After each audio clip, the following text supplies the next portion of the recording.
Reversing Roe was just the beginning. Reversing Roe versus Wade this past June was the most substantial victory the pro-life movement has ever enjoyed. But it was only a stepping stone on the path to ending abortion in our country. In some ways, the pro-life movement is the David to the abortion industry's Goliath, and we talk about that a lot. The abortion industry is wealthy beyond measure and enjoys free advertising of celebrities and influencers. Radical abortion is not the inclination of most Americans, as every poll proves.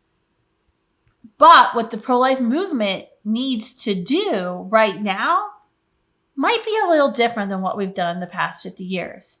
And now's the time to be smart and strategic, just like how the enemy is. Abortions may be regulated, but not prohibited by state law. There is no constitutional right to an abortion in this country anymore as of today.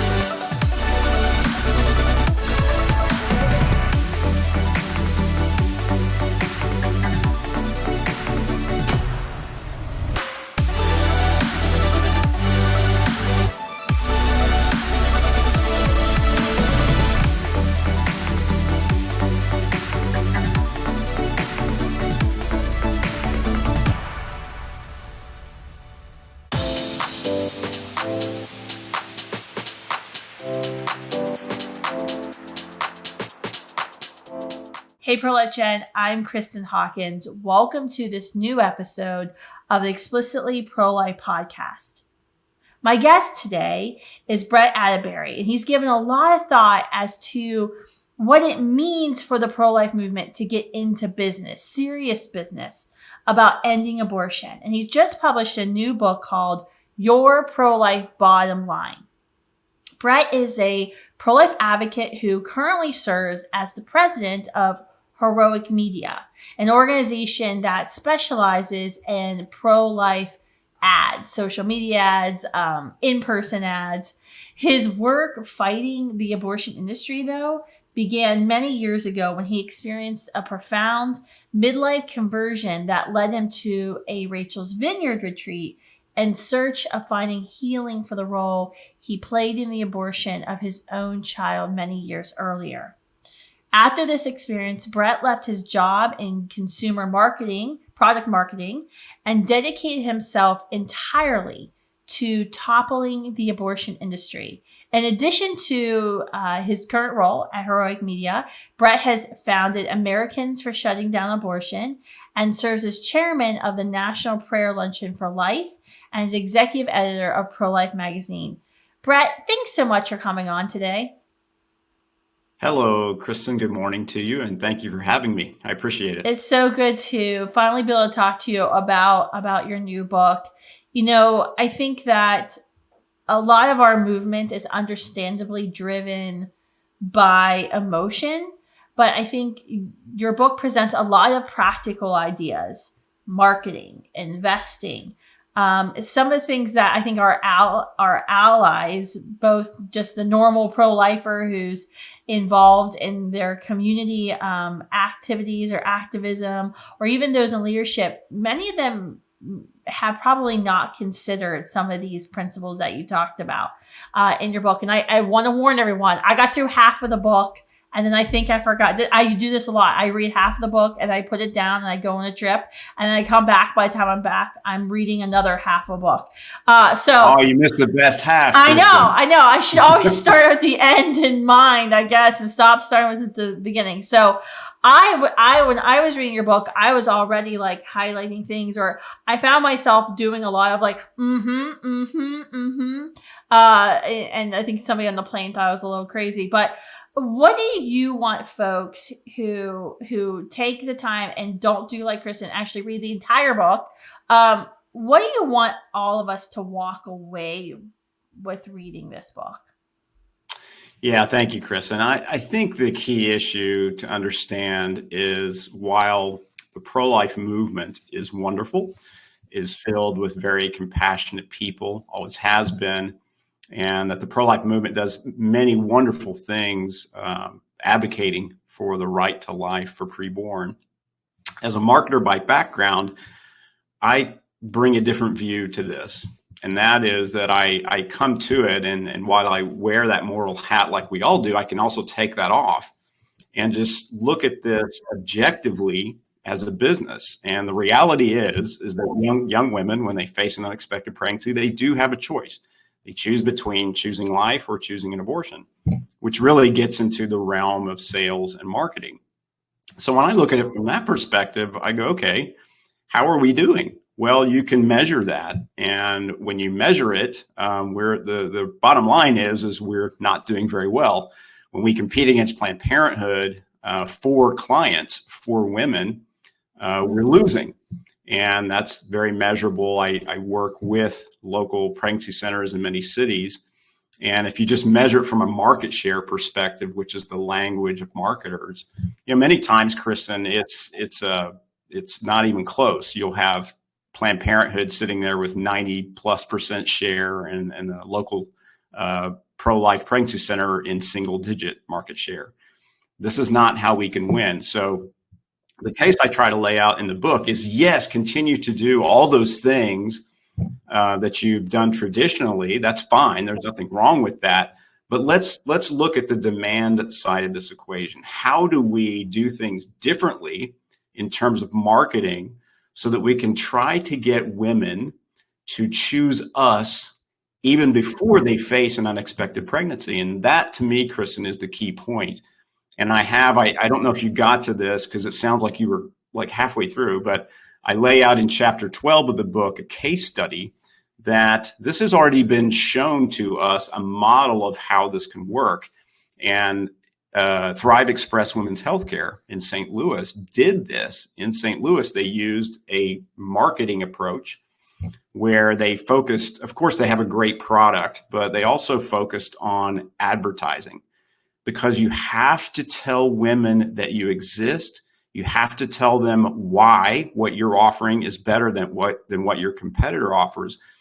And very key, you have to tell them all that and convince them of that, persuade them of that before they even need what it is that you're offering. That's the key to branding.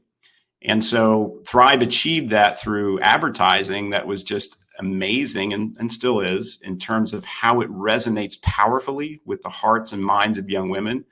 And then they ran that advertising all the time, because human beings, we have to be exposed to a message over and over and over before it really sinks in and brands our brains.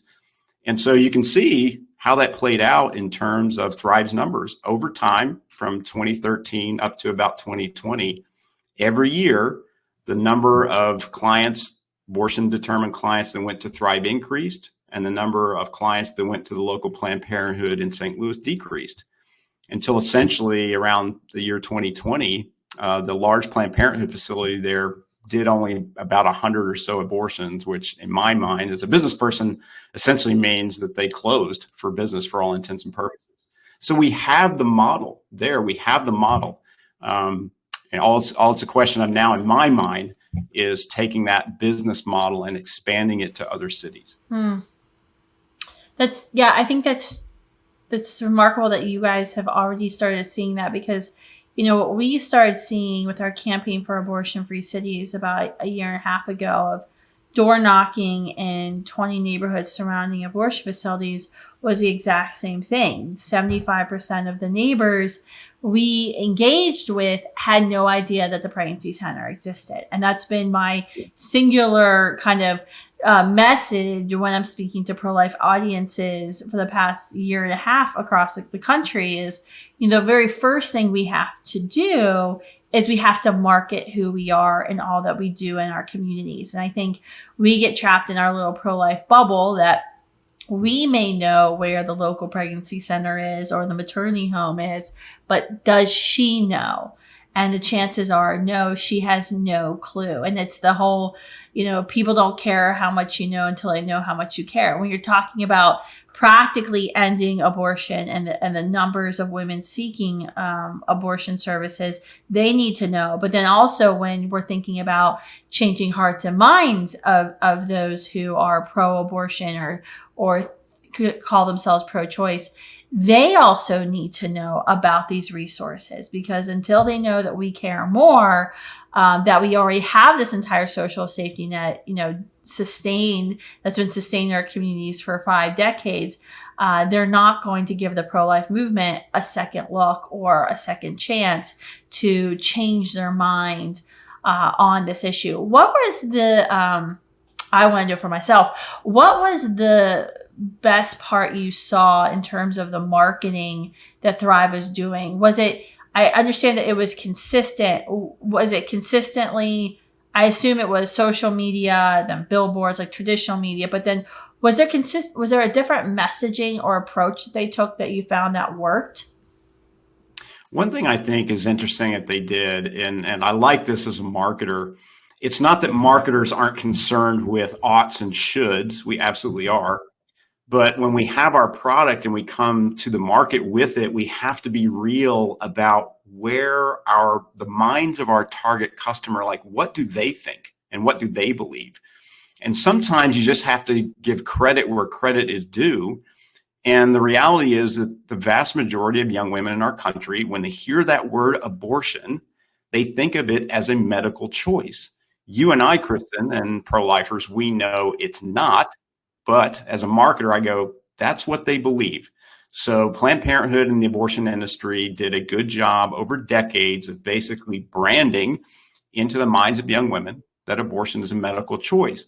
So I can either push back against that, and sometimes, especially with young people, that's going to kind of resound like a clanging gong, or I can say, okay, I'm just going to accept that, and how can I take advantage of that? And so if you look at Thrive's name, for example, Thrive Express Women's Healthcare, it just rolls with it, so to speak. It just accepts that that's where young women are. So you're not going to immediately put up some kind of barrier to that. You're just going to say, okay, that's what they believe it is. Let's call it for what it is. The second thing is your advertising, especially with young women, it has to show them that they can trust you. And one of the ways you build that trust is you show that you care about what they care about. So how does Thrive do that? Well, if you look at those billboards or radio ads or YouTube or social media, what you'll notice is that they use the colors that resonate with young women. They use the words and lingo that resonate with young women. They use the music and the sounds. All these things are very impactful, and they really tell the young women that, hey, we're on your side. We go out and take the time to find out what you care about, and we're now expressing that to you. And the way that plays out, Kristan, is women hear this message. All these kinds of things resonate deeply with them over and over and over, day after day, week after week, month after month, year after year. And sometimes they can hear these messages for years, and then they face an unexpected pregnancy. Well, what happens? Over time, because Thrive has done such a good job with making ads that resonate with young women, running them over and over and over, is that Thrive basically comes in a young woman's mind on top of and earns that dominant brand position in a woman's mind, so that if she faces an unexpected pregnancy that causes her to be abortion determined, the first name that she thinks of that comes into her mind is not Planned Parenthood, it's Thrive. So that's where she makes her first call. That's the key to success. That's so true. I would, and one caveat to what you were saying was that, we just need to accept that they see it as healthcare. That's what you do with the pregnancy center movement. What we're doing on campuses is trying to get them not to see it as healthcare. And so, I think sometimes in the pro-life movement, you have to understand that there's different strategies for different things that we're trying to accomplish. Exactly right. So that's why, Kristan, in the book, I lay out very clearly from my view, the way I look at it is you have the pro-life movement, which is very strong and does what you're talking about. And then you have these frontline healthcare centers that are life affirming, which I call the pro-life business industry. Those are the ones that are competing for clients against Planned Parenthood and the abortion industry. Have you found that pregnancy centers and others have been receptive to your business message? I think so. The answer is yes, but of course there are some that I would say are kind of stuck in their old ways. This is not surprising. This would be the same in every business industry. But I do think, look, it's like when you lay down the numbers and you show people, it's like, this is not just us saying we think so, or wouldn't it be great if. It's like, these are the actual results. These are the data. And when you lay data in front of people, that's undeniable metrics, then they're starting to say, well, okay, clearly we need to do something different. We need to do something better. And that makes them very open to new ideas like this. Mm-hmm, mm-hmm. Yeah, no, you're speaking my love language here when we talk about metrics and data, because I think that we sometimes get very impassioned about our tactic that we're deploying to save lives or change minds.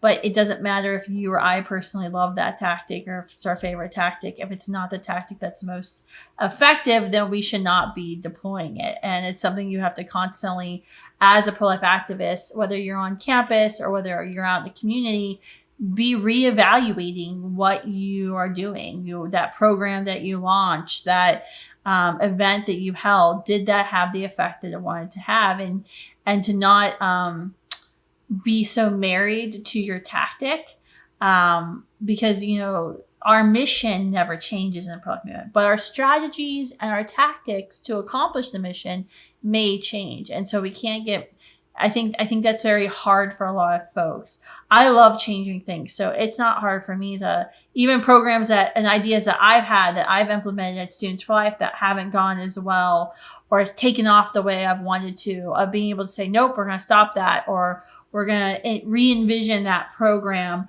or that project, is very easy for me to do, but I've learned it's not easy for others to do.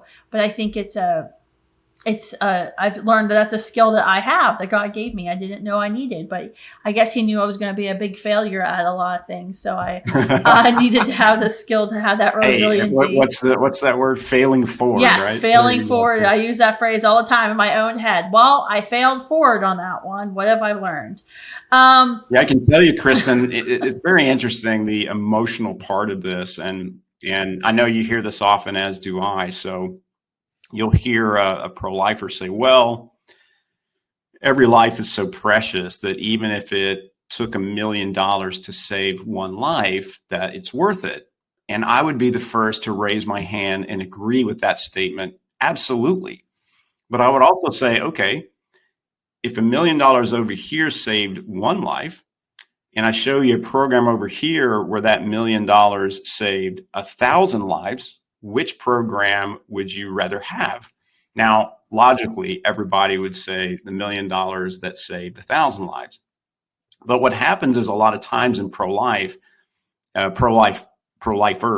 don't take the time to really evaluate, do their due diligence, and find the programs where they should invest more of their time, talent, and treasure. Because, as you know, you can measure all of these pro-life programs that are out there. And what happens, what I see happen is many pro-lifers get so caught up in the emotions that they forget to go do that, right?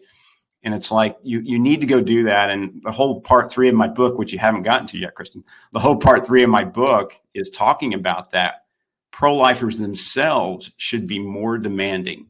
You should go and compare the different pro-life programs and companies that are out there. You should demand that they provide you with metrics that shows how effective the programs are, measured by numbers. And if they can't do that, then my suggestion would be you need to go find another program and not just invest in emotions, invest in results. Well, like I said, you've been talking my language. I think it's so refreshing to have this conversation with you. But I do hope folks get your book, especially those who invest in the pro-life movement. I found it a really great book. It's worth reading for any, philanthropist, someone who's thinking about, investing a considerable amount of their retirement, of their savings into this mission.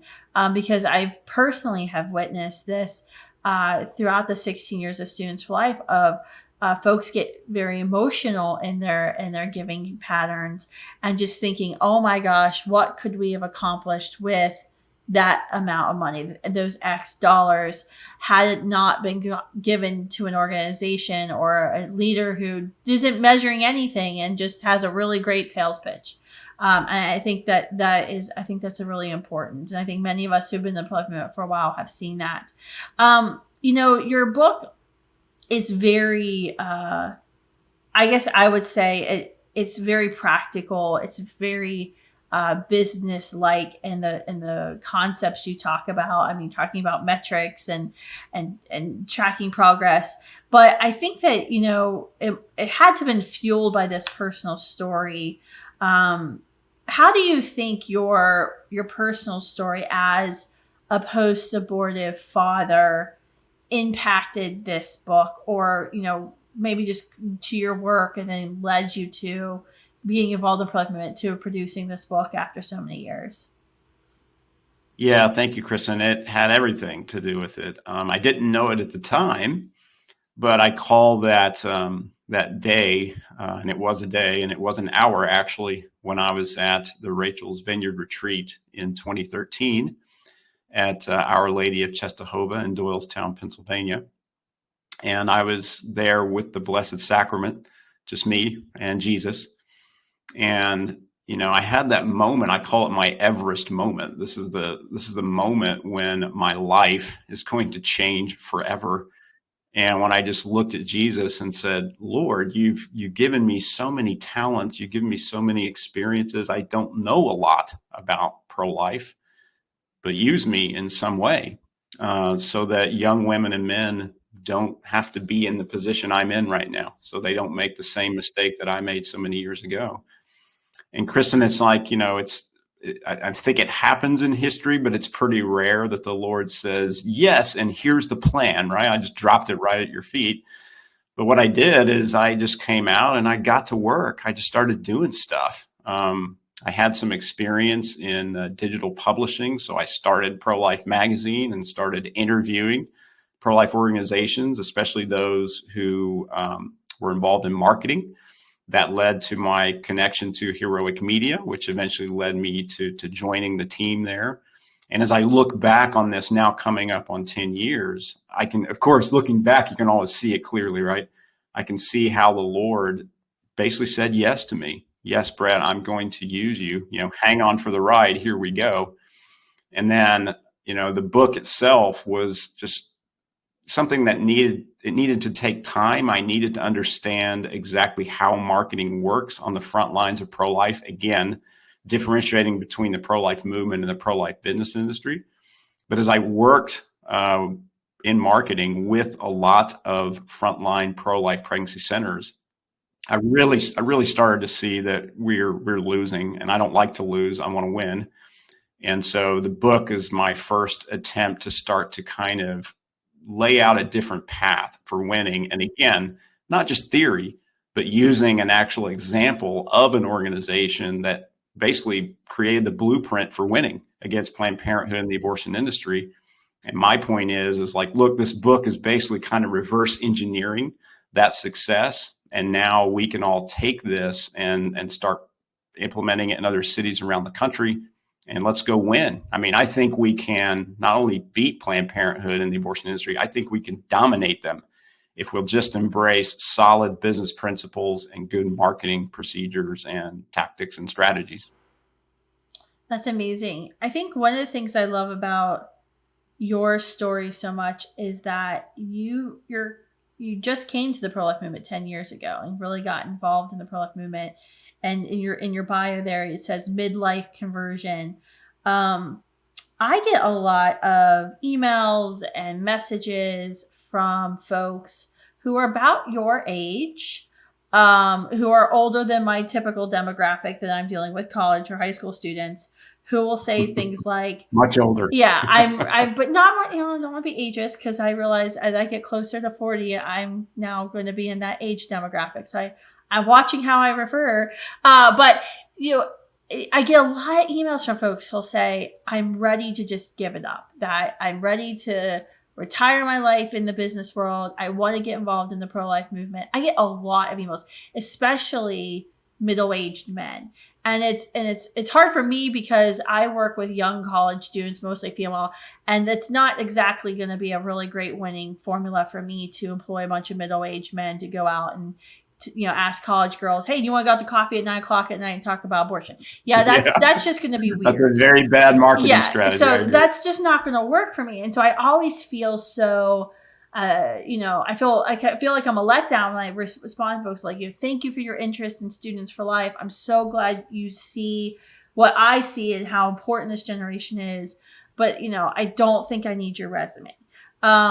And so I'm always looking at, okay, what can you do in your community? Whether I get involved in Students for Life's campaign for abortion-free cities, which is for pro-lifers of all activists, age ranges. What would be your advice to a middle-aged, male or female who says, hey, I'm ready to give up my business career. I want to get into the pro-life movement. What's your kind of advice for somebody like that? First advice is send me your resume. I'm ready. Let's go. It's so interesting, Kristan. I was the same, right? When I came into the movement, I just considered it only a human rights movement. I just didn't know enough to realize that there's actually a frontline business operation in the form of these pro-life women's healthcare centers, often called pro-life pregnancy centers. And I guarantee you, a lot of these people that you're talking about, a lot of these middle-aged men, they don't know either. There's no way they know, because the news just hasn't gotten out there. So they're probably sitting there thinking that's why they send you their resumes, right? Think about that. Many of these guys are probably marketers. The name of your organization is very obvious, Students for Life of America. And they're sitting there going, well, I'm just going to send Kristan a resume anyway. They probably already know that they're not exactly a good fit for it, but they just want to do something. And I'm sitting here going, look, and I talk about that in the book. It's like one of the things that Planned Parenthood and the abortion industry fears most about the kind of people that you're talking about, Kristan, is their talent, not their treasure, right? Not their time. It's their talent. You know why? Because marketers, very savvy marketers, pro-life from the business world, can come in and do the kind of things that Thrive did in St. Louis and basically take Planned Parenthood down, take them to town. So if I put myself over in Planned Parenthood, I would be terrified if all of a sudden all of these highly experienced, successful, professional marketers, both men and women, decided to give up their careers in the for-profit world and jump over to doing full-time sales and marketing and pro-life. If I was Planned Parenthood, that would terrify me more than anything. So, Kristan, when you get those resumes, please forward them on to me. Let's get this done. Let's go. So we need this kind of talent. We do webinars kind of for pro-life students, but I'm like, we really need to be doing webinars for middle-aged Americans who say, I want to join the pro-life movement, because we're always, we have a pro-life future, our prolifefuture.org. It's just a job board. And it's like every opening in the pro-life movement for anyone, regardless of their age or, everything is right there. But there needs to be a whole lot more jobs on that job board for sure. And I think there's so much potential for it, because the whole idea here is to take Thrive and turn that into the first true national counter brand against Planned Parenthood. Do it not just in St. Louis, but do it city by city, because as you know, we don't have that right now. We don't have a true national frontline counter brand to Planned Parenthood. And here we have a blueprint of an organization that did it in a large city, and it's just simply a question of duplicating that in other cities. And so, the potential to bring in all of these professional sales and marketing people to get that done in a highly effective, rapid, scalable, cost-efficient way is huge. So yeah, set that up and go ahead and keep bringing in those resumes, Kristan, and then I'd be grateful if you could forward them on to me, and then we'll go get this done and take down Planned Parenthood across the country within a decade. That's awesome. That reminds me, I'm running out of friends to host on the podcast, but I haven't had Bridget Van Means from Thrive on the podcast yet. So I've got to interview her next. I call her, she won't mind me saying this, but to me, she's the Joan of Arc of ProLife in terms of, if you know the story of Joan of Arc very well, first of all, you realize there's no other explanation other than God. It's a miracle.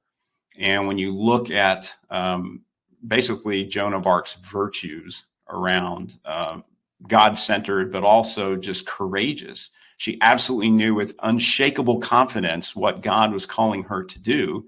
And it resonated in such a way that, think about it, 15th century French generals basically bowed to this 17, 18, 19-year-old girl and followed her. And I see in Bridget the way she talks about this, but also in what she's done in St. Louis, I see that kind of courage, that kind of vision, that kind of God-centered focus. And so I think you would love having her on. I think certainly the folks that listen to your podcast would absolutely resonate with her, and then just get fired up and get excited about this. It's like, look, the opportunity is there for us. Let's go get this done. That's awesome. I guess I have to get going. To wrap this up, but I wanted to hear from you, since you're the author of your Pro-Life Bottom Line. What are some ways that you think, everyday pro-life activists can take the lessons in your book? What are some ways they can implement those lessons? Yeah, I think the key to understanding is, if we want to win against Planned Parenthood on the front lines, we have to acknowledge that, take whatever city that you're in, that many of those young women in your city who might face an unexpected pregnancy in the future have no idea that the local pregnancy center is there for them. They do not know. So you have to acknowledge that, accept it. You have to acknowledge that if they build it, they will come strategy doesn't work in terms of pro-life pregnancy centers. And so you have to find a way to make sure that the young women in your community know about the pregnancy centers that are there in your community. Otherwise, there's 100% chance that they're going to go to Planned Parenthood. So work on ways, my book is one way, a plug there, my self-plug, but find out ways where you can get the word out to young women that these places exist. They're there for you. To help you with immediate needs, but also to help empower you for what you want out of life, and get that message out to those young women. That's right. And I would plug Students for Life's campaign for abortion-free cities. Go to abortionfreecities.org.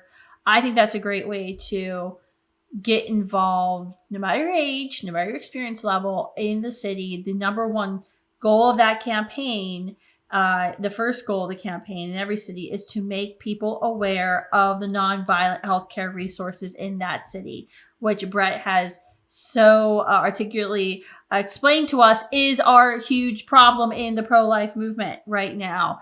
By going door to door, by going into churches, by going into our communities, we can fix this problem together, and it can take all of us. It's going to take all of us, but there's so many different ways we can speak into this, I guess, knowledge gap, you would call it, that is in existence across our country. Brett, thanks so much for coming on today. I'm sorry we didn't get to talk about heroic media and your all's excellent work, but I think we got a little bit of a glimpse of the leader behind the organization, and your heart, and learned your heart and even your brain about how you strategically are focusing the work of heroic media to work with amazing organizations like Thrive and others who are doing just incredible life-saving work, using metrics, using marketing principles to save lives. Where can everyone get your book and stay in touch with you?